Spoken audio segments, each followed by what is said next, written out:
सास बनी डंडे वाली भूत। शिखा की नई नई शादी हुई थी। उसका मायका और ससुराल दोनों कानपुर में ही थे, इसलिए उससे मिलने उसके भाई अक्सर आते जाते रहते थे। ये बात शिखा की सास मीना को बिल्कुल पसंद नहीं थी।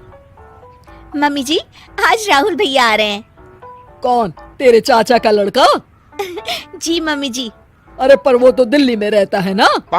हाँ मम्मी जी, उन्हें कल सुबह दिल्ली के लिए निकलना है, तो वो आज मुझसे मिलते हुए कल सुबह यहीं से निकल जाएंगे। हमने तो धर्मशाला खोल रखी है ना। कुछ कहा क्या मम्मी जी? मैंने कहा हाँ हाँ, आने दे तेरे भैया को, जमकर खातिरदारी करेंगे। अब तो कुछ करना ही पड़ेगा, इससे पहले कि मेरा घर धर्मशाला बन जाए। ये कैसी बातें कर रही हो मीना? सच ही तो कह रही हूँ।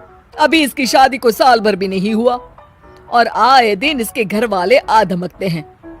अरे तो क्या हुआ, वो इसी शहर में रहते हैं तो हाल चाल लेने आ जाते हैं।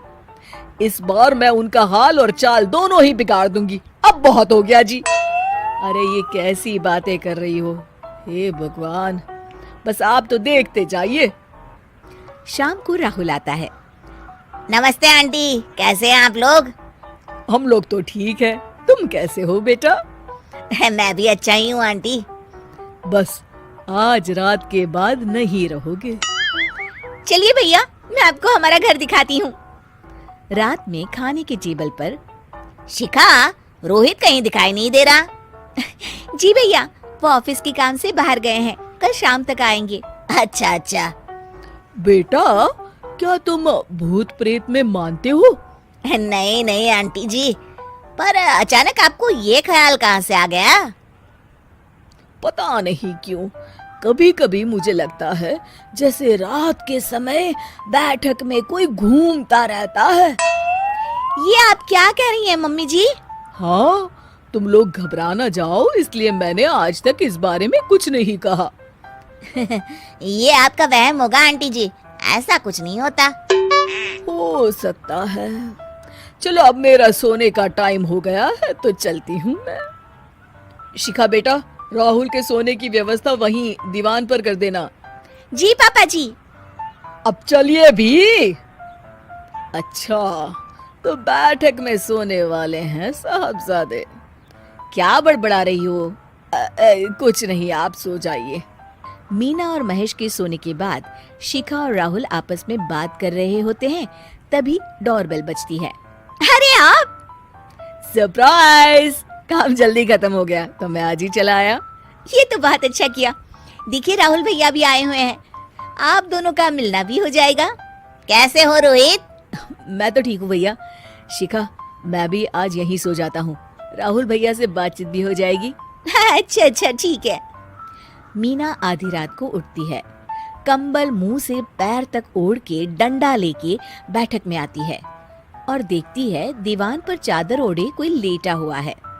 देखो तो कैसे मजे से सो रहा है बहन के ससुराल में।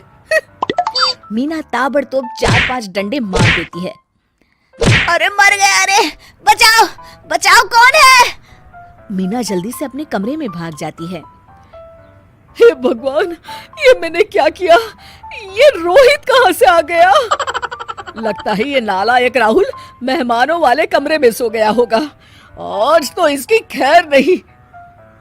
उधर बैठक में, अरे क्या हुआ रोहित? मैं बाथरूम में था, तुम्हारे चिल्लाने की आवाज सुनी। पता है भैया, मैं सो रहा था, अचानक से कोई आकर मुझे डंडे मारने लगा। ये क्या कह रहे हो? लगता है तुम भी आंटी की तरह भूत प्रेत में मानते हो। नहीं नहीं भैया, सच में कोई आया था। मैं तो जा रहा हूँ मेहमानों वाले कमरे में सोने के लिए। इस समय अपने रूम में जाऊंगा तो शिखा की नींद खराब हो जाएगी। ठीक है भाई, जाओ तुम, जहाँ तुम्हारा भूत डंडा लेके ना आ सके। थोड़ी देर बाद मीना कंबल ओढ़ के डंडा लेकर मेहमानों वाले कमरे में पहुंच जाती है। वो बिस्तर पर सोए रोहित को फिर डंडों से मारने लगती है। अरे मर गया, अरे मर गया। तू भूत प्रेत में नहीं मानता ना? ये ले, अब डंडे खा। हैं? ये तो माँ की आवाज है।